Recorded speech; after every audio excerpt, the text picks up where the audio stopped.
Don't just live for tomorrow, or just live in yesterday. Just be glad for all you have that's in today. And though you've come through many obstacles. Hey everyone, Connie here, and welcome to my blind reaction to The Boys, Season 2, Episode 4. And I noticed something. So, we have a superhuman society where heroes oftentimes have just abandoned the trust of the people,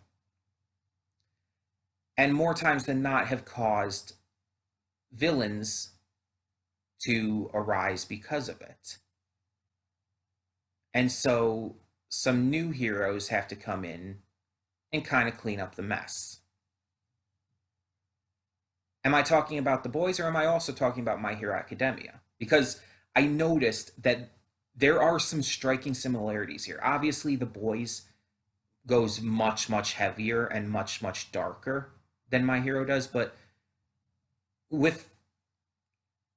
without question, My Hero Academia does have some similar story beats to it.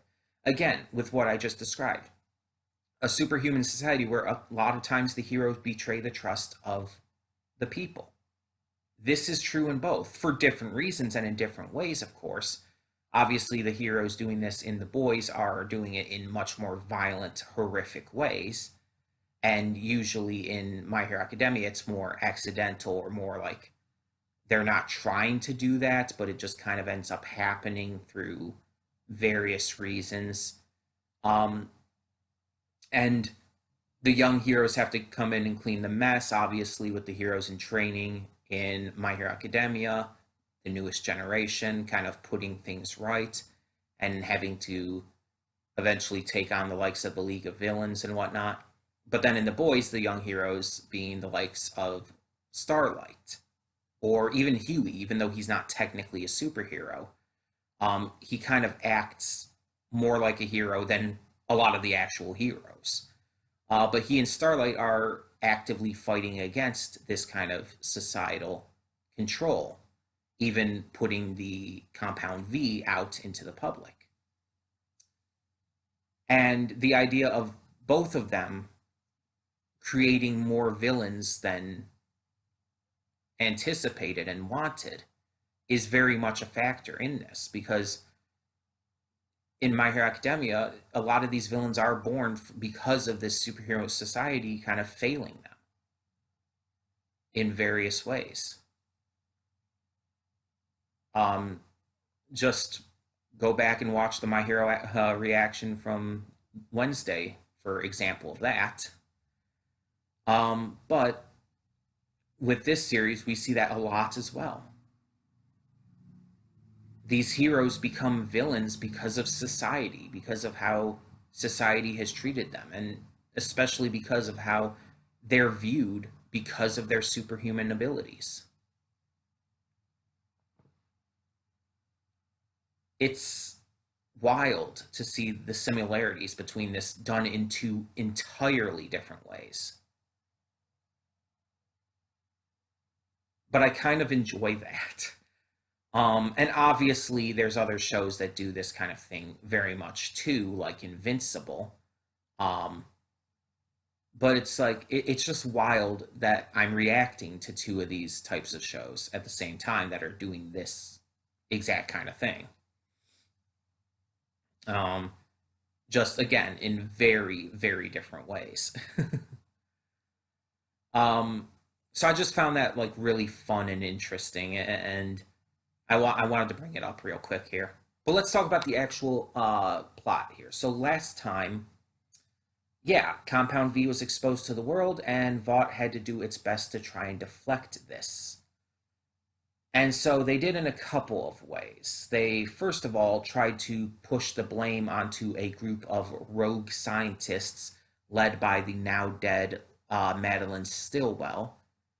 And then they tried to distract society who had been blowing up because of this news. They tried to distract them by taking out the super terrorist or super villain or whatever you want to call him. We could just call him Kimiko's brother. He has a name and I don't remember it.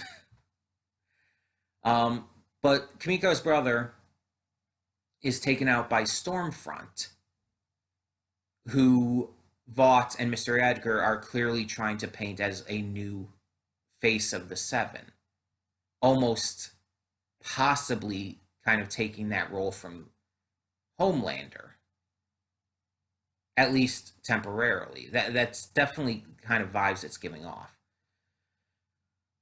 And speaking of Stormfront, we finally found out her evil in the last episode.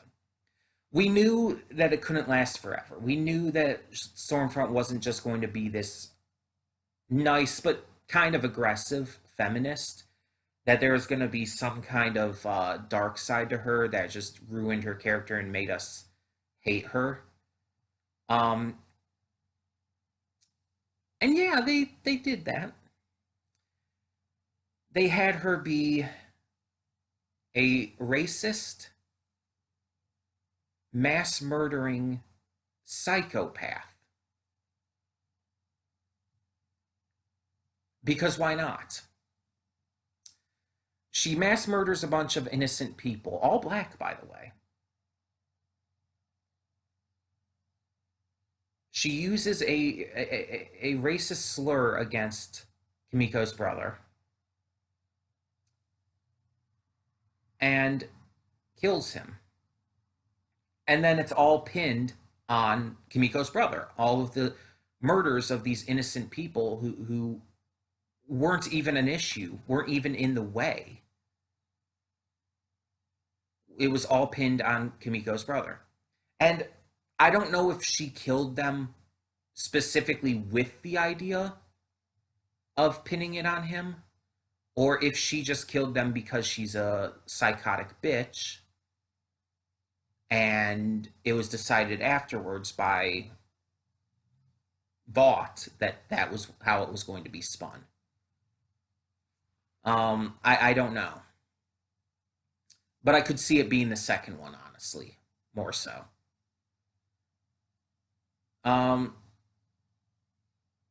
And Kimiko is now clearly out for blood.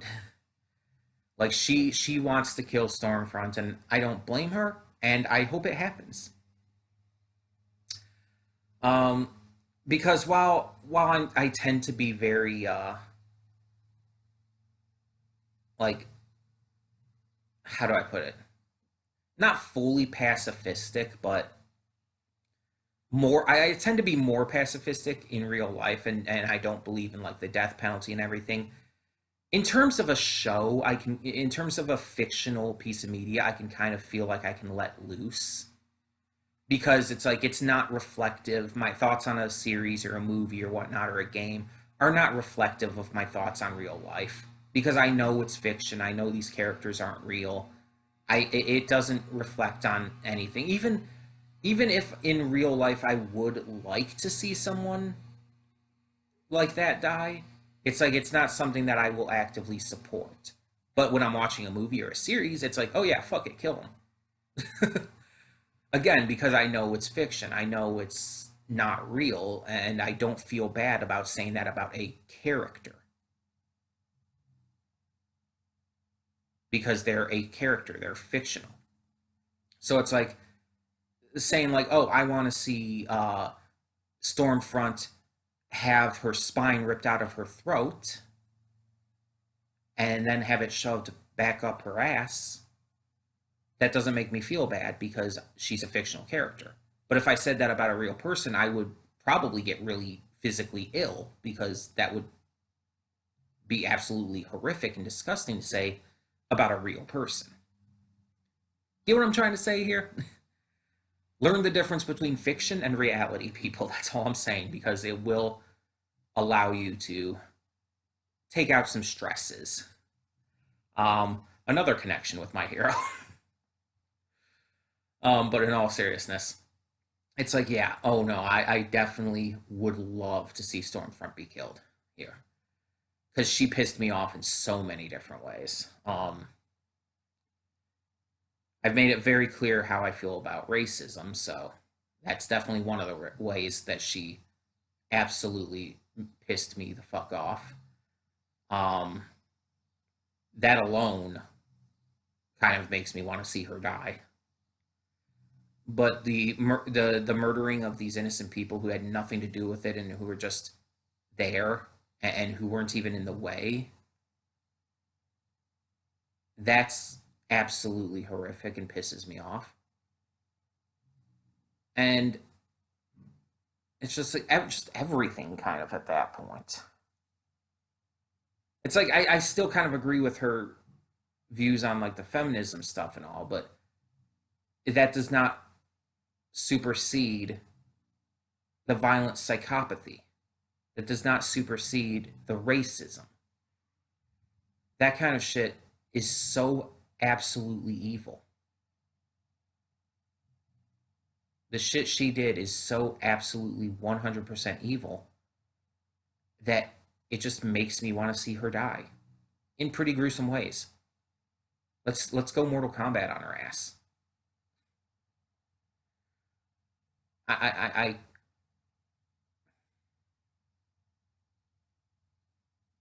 I'm glad that this series does have likable characters.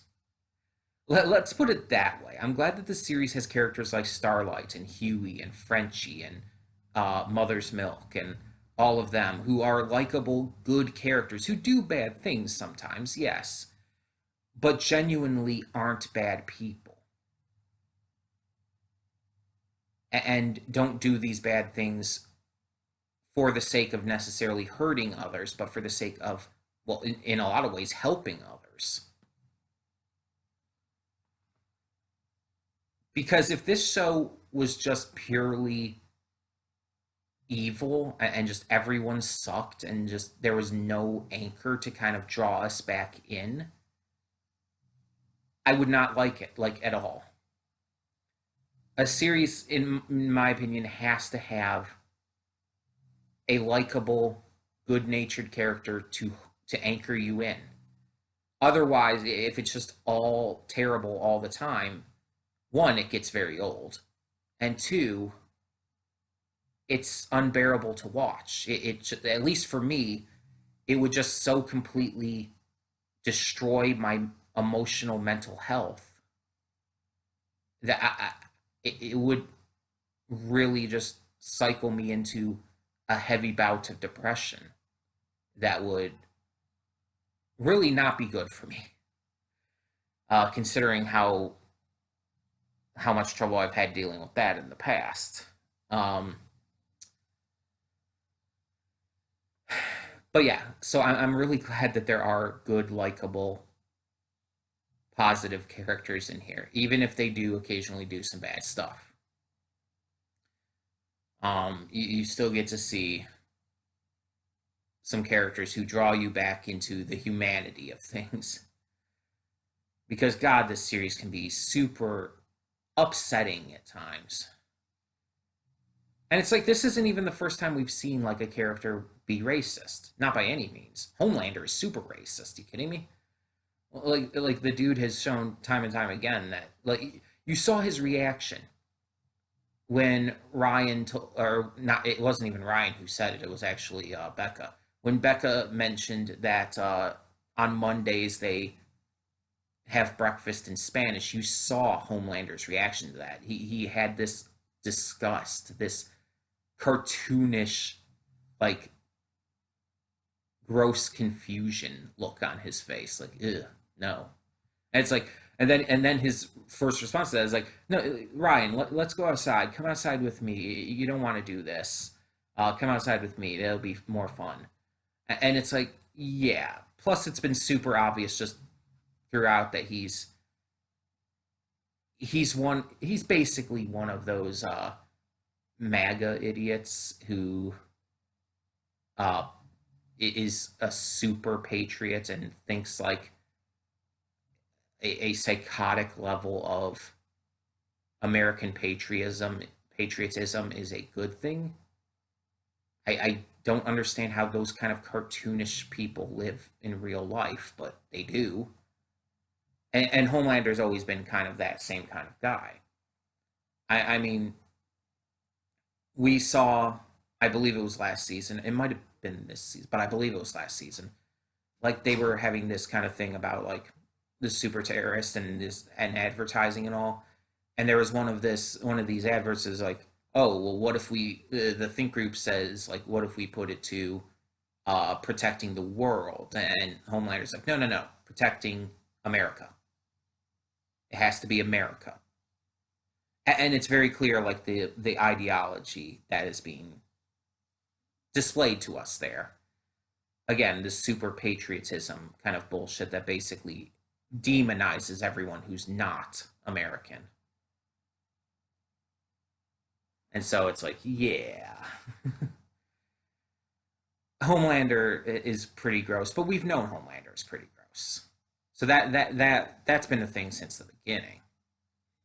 But they tried to hold it back on Stormfront. And we knew that the ball was going to drop at some point. But we didn't know exactly how. And again, it legitimately really upset me. That kind of shit is just, I have a really hard time with it. Because that kind of shit just pisses me the fuck off. Really badly. Like if she was just ultra violent and extremely psychotic, like that would be one thing, but the racism part just that sets me off. Like that's the part of what she did there that really set me off. Especially with how the world has been in these past years and everything. And especially with how America has been in these past years and everything. But yeah, either way. I think I've talked long enough in these pre-thoughts. Sorry about that. But I kind of just needed to let it all out. I kind of needed to just talk about it and just kind of let myself breathe. Because it's like, it's been on my mind since last week, since I recorded the last episode. And it's just, I mean, obviously watching other people's reactions haven't helped with that, but still. It's just, it just bothers me that much. So I needed to talk about it. I needed to just let it out again here. But either way, I still do really love this show. It's still very well written, very entertaining. And even if there are parts that bother me, there are parts that should bother me. It's like they're meant to bother me. That's literally the point. So I can't be upset that the writers put that in there when that was literally their intent, to upset people, to make it bother you. And honestly, with the show being what it is, that's just kind of what The Boys goes for. It's meant to be hard to watch. So, okay. But let's get this going and see what this next episode, which is about the halfway point in the season, let's see what it has going for us. So, when the screen fades to black, pause this redirecting or the description below. Follow the link to the reaction, and after you watch it, come back here to the redirect and resume play. Because after it fades to black and then it fades back in, everything for that point forward will be my afterthoughts and will contain spoilers to the episode. So, that being said, thank you so much for tuning in, and I will see you at the reaction. And we are back, and we'll begin with spoilers in 3, 2, 1, now. Jesus. I mentioned, I brought it up, how blatantly I hate racism, how it legitimately bothers the shit out of me and just infuriates me. And this episode went hard into that. We find out through this little mission that Butcher sends um, Milk, Huey, and on, and they eventually bring Starlight as well. That this hero named Liberty from long, long in the past is Stormfront. That she rebranded herself and has become someone new. And I have to assume Mr. Edgar knows about this. Hell, he probably had something to do with it. But she was a hero back then, and she was excessively racist even back then, as we saw. And God, it just bothered the shit out of me. It's like any case of that, anything like showing that, it's just like, it just.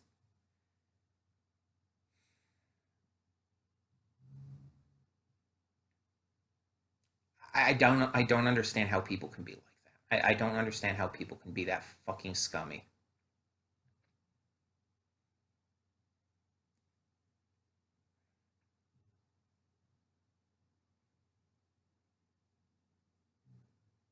I would. It would be so satisfying. I would love to see Stormfront be killed.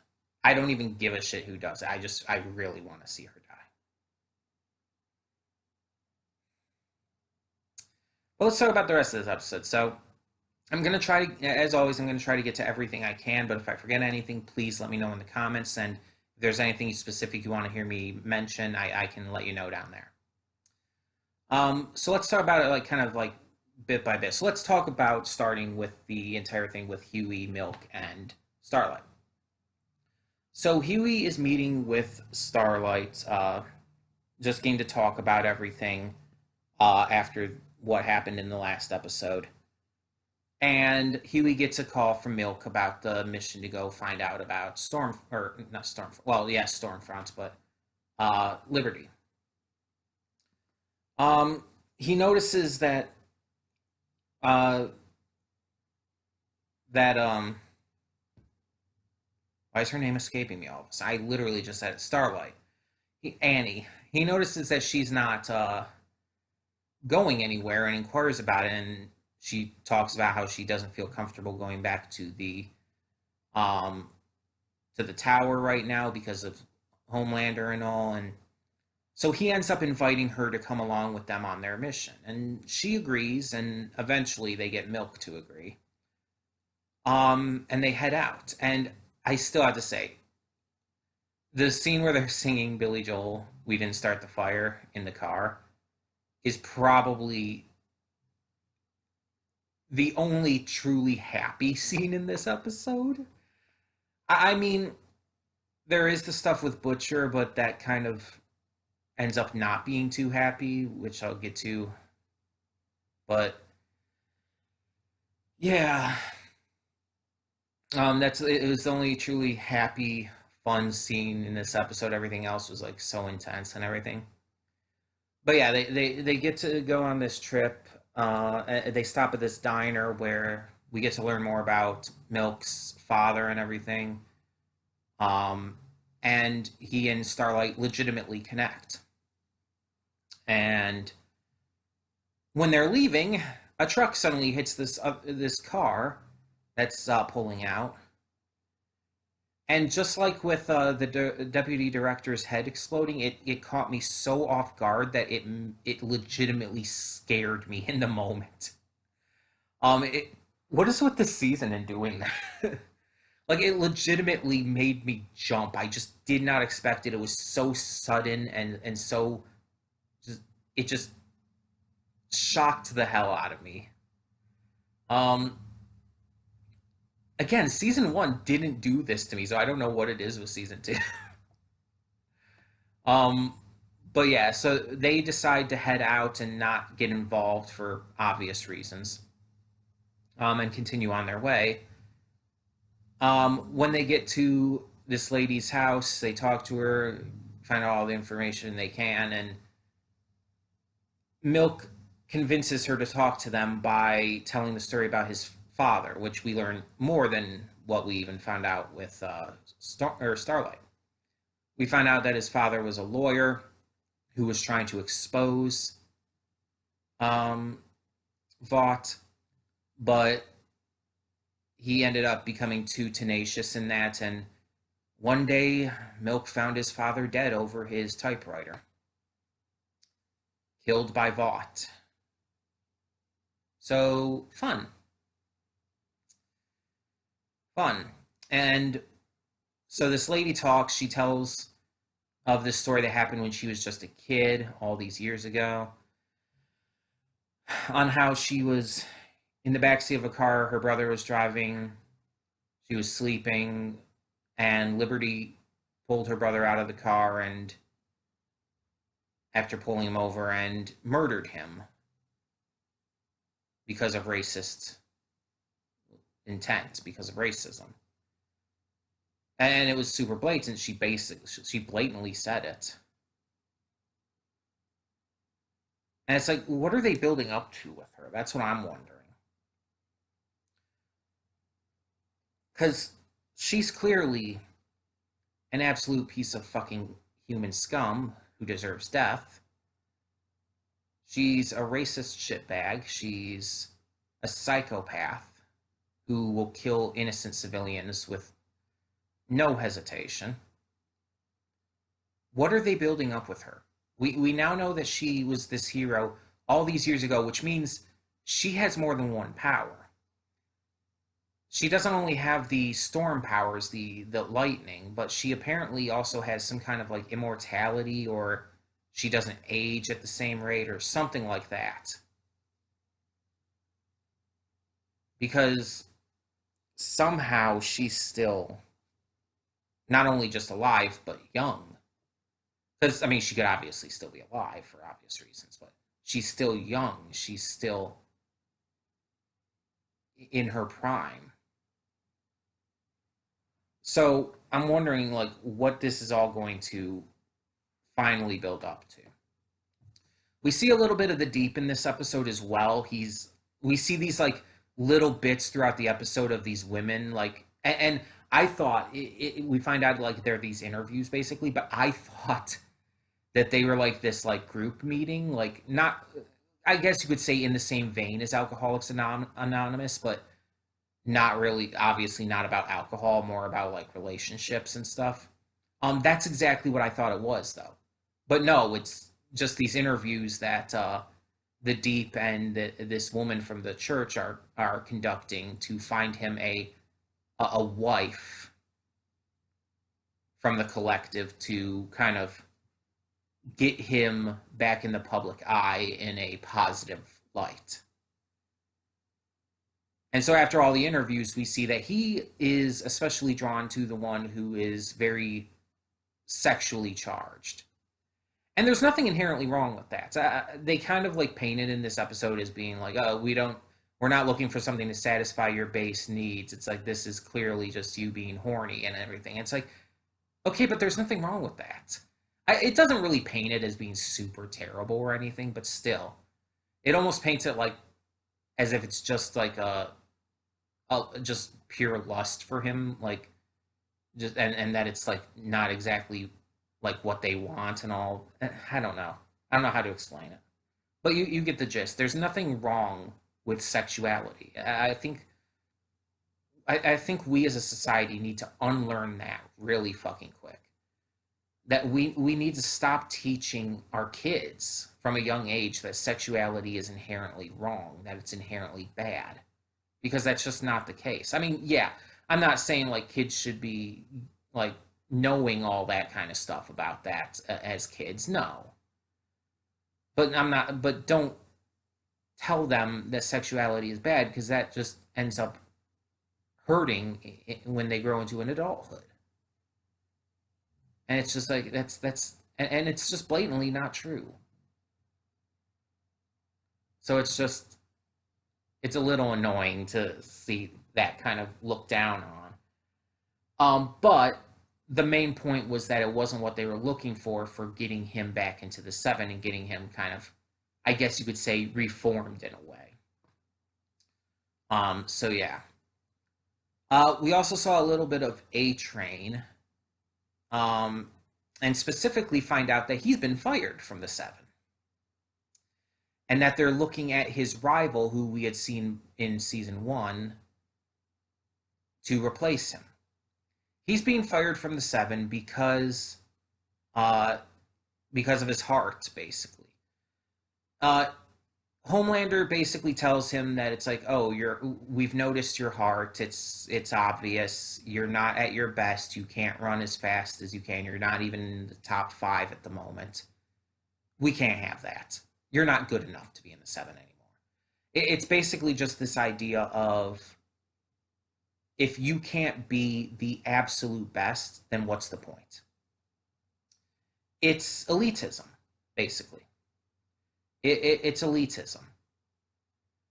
So they kick him out. He's just dropped. But Ashley's assuring him, "Oh no, you're still gonna get all this cool stuff. You're gonna get these interviews and shit." And it's like he's not taking any of it.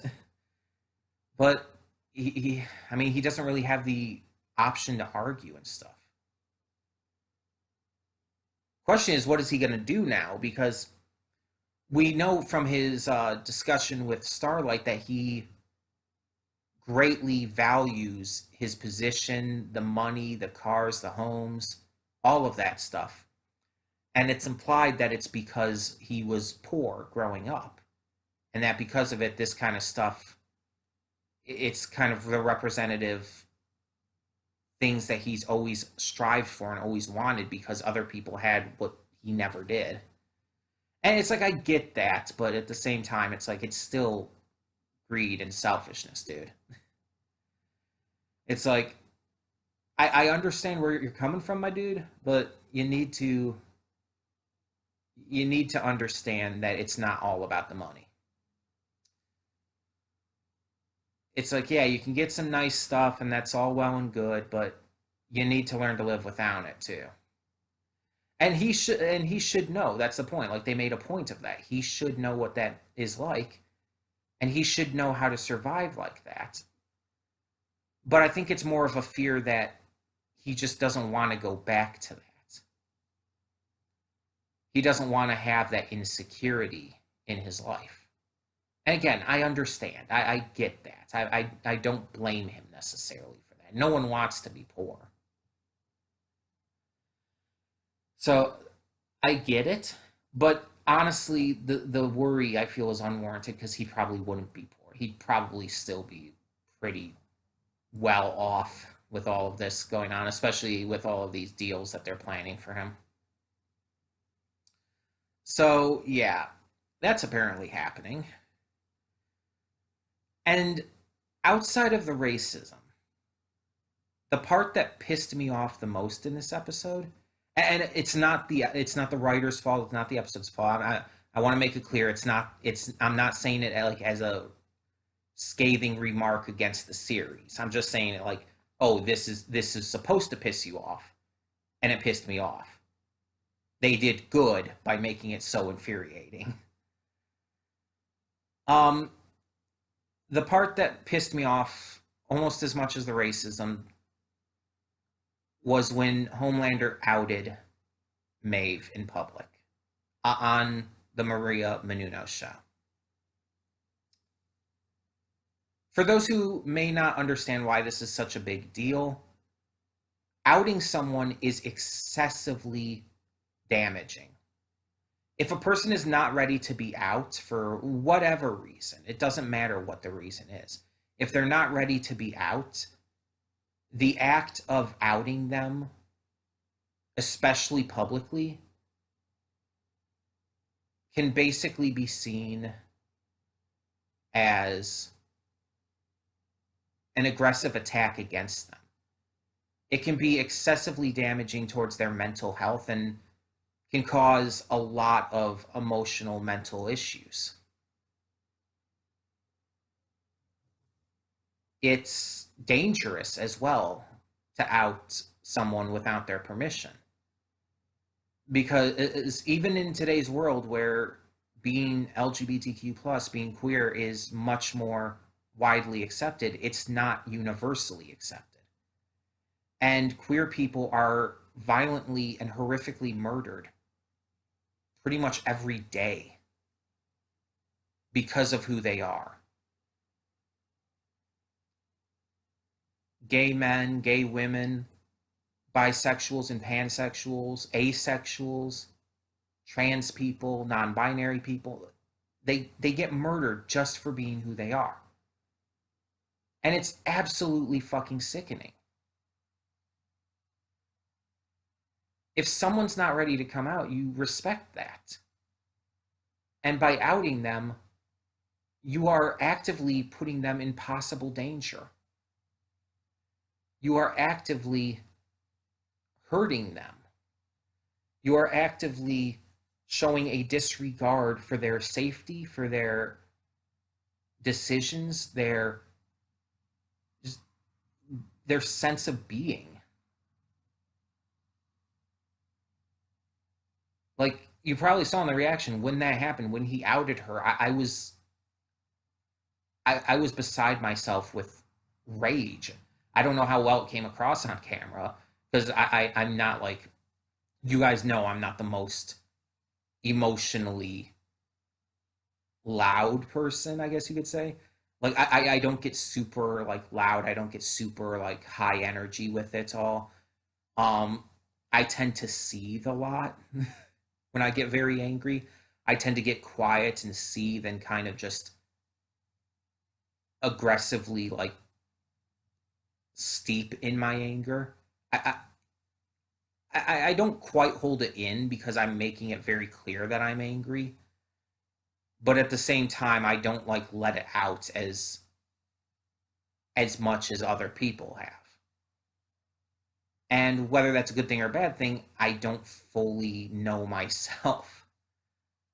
But I don't know. Again, I don't know how well it came across on camera, but I was sitting there, like my hand was in my head was in my hand. I was seething hard.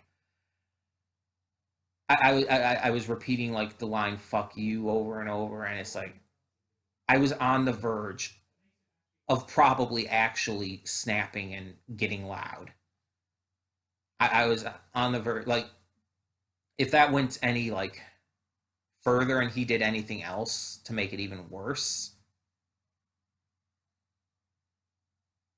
I probably would have. I probably would have snapped. I probably would have screamed. I probably would have just lost my absolute shit. And that almost never happens. So, and maybe, and maybe it's my intense anger at that was because of my own experiences with coming out and friends I've had, their experiences. And I've known people who have been outed by others against their will, and it's absolutely horrible. And yeah, obviously it's Homelander. We know this, but still, and we kind of guessed that he had figured out what was going on with Maeve and the call and everything, but still, for some reason, I did not expect him to do that. It just, I guess it just never occurred to me that he would do like take that specific action. And it's just, again, it's infuriating. It's absolutely infuriating. It's absolutely repulsive. And it pisses me the fuck off. And honestly, like, as much as I want to see Stormfront die and everything, I definitely still want to see Homelander die too. But that's, if that does happen, it won't happen till the end of the series. Unless they really pull off a surprise. Because that, I feel like he's kind of like the face of this series, which he would get a kick out of. Um, when people think of this series, even if they've never seen it themselves, that it's him that they think of a lot of times. I tend to think of other characters first, but a lot of times people tend to think of Homelander. But either way, um, yeah, it's just that was a lot to handle. We also had Frenchie and Kamiko. Frenchie has been getting a very, very high lately. Just dealing with everything that has happened. And it causes him to, in order to try and comfort Kamiko, he tries to kiss her. And like we've already had confirmation that he has feelings for her. Like this was already confirmed. And that's fine. That's great. I honestly think that they could be cute together. But that was not the right move. In fact, that could be seen as sexual assault in a way. Trying to kiss someone, especially on the lips, against their will is not okay. And especially, even if these two have been forming a romantic bond, which, yeah, I can see, it definitely was not the time to try and do something like that. She is grieving over her brother's death. She is seething in anger over Stormfront. You're going to try to kiss her? You think that's the right move to make, my dude? Like, no. No. That's very much the wrong move to make. Like comforting her, like if he tried to hug her and just hold her and be there for her, that would have probably worked. She would have probably leaned into him on that. And that would have been good. But trying to kiss her like that was too much, too fast, and at the very wrong time. So he ends up going to the other woman he used to work with. I don't remember her name. He goes to her, they have sex, just kind of him coping and everything with everything. And even she tells him, it's like, you shouldn't have done that, dude. um, and then when Kimiko is going to a Stormfront rally and is about to attack, we see that Frenchie finds her and pulls her back and basically tells her, like, you'll die. She will kill you. Don't do this. Gives time for Stormfront to fly off, and Kimiko kind of like just storms away, upset. But it was the right move, and I think that one was a good choice on Frenchie's part for obvious reasons.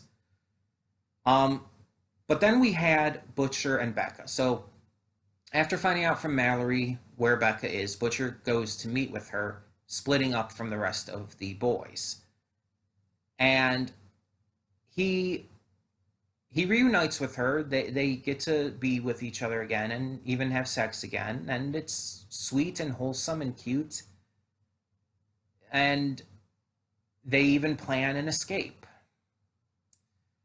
But on the night of the escape, Becca comes alone without her son and tells him that they're not going and that she just can't do this.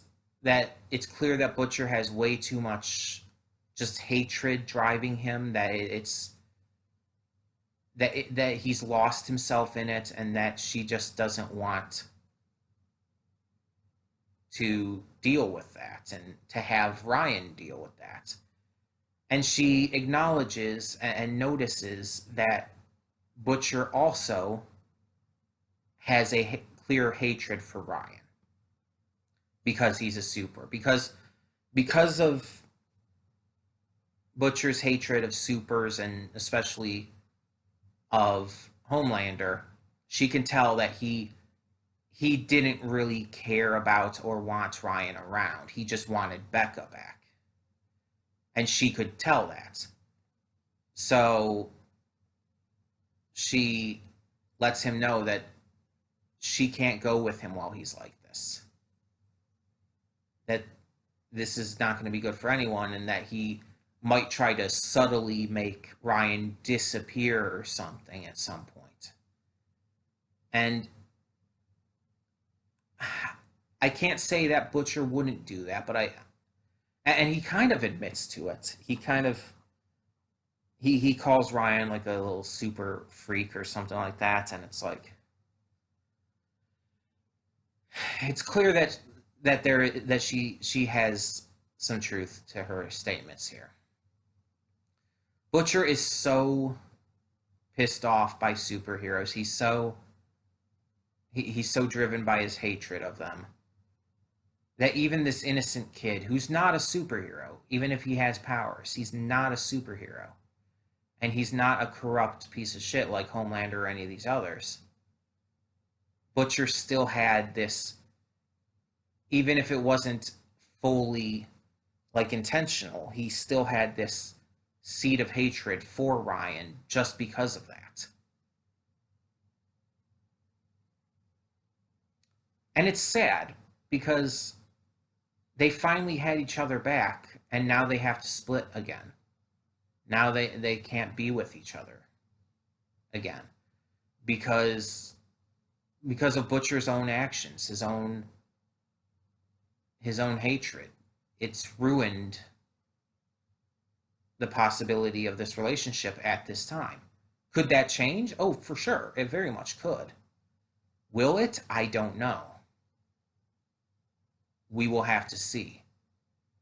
But I do hope it does. I hope that Butcher is able to overcome his anger and his hatred enough to truly give Ryan a chance and get both him and Becca out of there. That would be the best possible outcome here. Don't know if it's going to happen, though. We also saw Black Noir in this episode doing some recon on Butcher, like getting this lady to look Butcher up and everything and find him and all. And I don't know what they're doing with Black Noir here. We will have to see. But probably the most interesting moment of this episode was the confrontation between Homelander and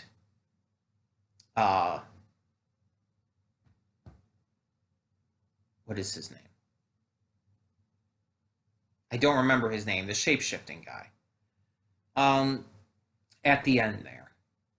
Because throughout the episode, Homelander, we saw, had been going to the shape-shifting guy to kind of fulfill his base desires. To get, like, suggestive and sexual with a copy of Madeline Stillwell. And it gets creepy and weird and everything, but at the same time, at the end, it kind of ramps it up to 11. Because he goes there again at the end, but the Madeline Stillwell copy is not doing anything for him, and he's angry, he's incensed, he's just a lot of emotions going through his head. And so he starts to, like, verbally, like, talk about how this is not what he needs and everything, to which the shapeshifter responds by turning into him. It's like, oh, you love yourself, like, let's do this, let's have some fun, let's get freaky, self-cessed, all of that weird stuff. And at first it's looking like it might be working, but then Homelander clearly just snaps. And when he snapped the shapeshifter's neck. He got really upset, and it's clear that his mental state is not doing well. He grabs the shapeshifter, who's currently disguised as him, by the neck and snaps his neck with one hand. And we see that the shapeshifter does not turn back after death, which is interesting. You always kind of wonder about that kind of thing. Like, if a shapeshifter died, would they turn back to their normal form, or would they remain in the form that they were currently in? In this world, it's the latter. So that's pretty interesting. Um, and that's another recurring character we've had die in this season. Though, unlike the deputy director, he didn't have as major a role. He had just been kind of recurring here and there. Um, but I think this is just a very clear sign that Homelander is losing it. Homelander is on the verge of a full mental breakdown, and when that happens, it's going to be bad. And I've been saying that throughout the season so far. That Homelander is clearly on the verge of snapping, and when he does, it's going to be bad. It's going to cause probably quite a bit of death. Because Homelander already wasn't the most mentally stable person as it was. But I'm interested to see what they do with this. Like, how are they going to make this work, and what is he going to do exactly? There's a lot of different options. There's a lot of different people. Will he end up killing Stormfront? Will he kill Mr. Edgar? Will he kill someone else? I don't know. Will he kill a bunch of people at once? Will he just commit mass murder? I don't know. We'll have to see. But in the meantime, that's about all I've got to talk about. Again, if I missed anything that I'm just not thinking of at the moment, please let me know in the comments below. I'll let you know my thoughts if you want to hear them. But for now, yeah, this was another really well-written episode. It did make me angry, but for reasons that should make me angry. So again, I can't blame the writers for that. In fact, I can actually give them credit for making that so legitimately and well written and infuriating in a well written way. It just the racism, the Homelander outing Maeve and everything. It's just like that shit really legitimately pissed me off. So yeah, thank you so much for tuning in. And for now, I'm Connie and I'm signing off. See y'all next time.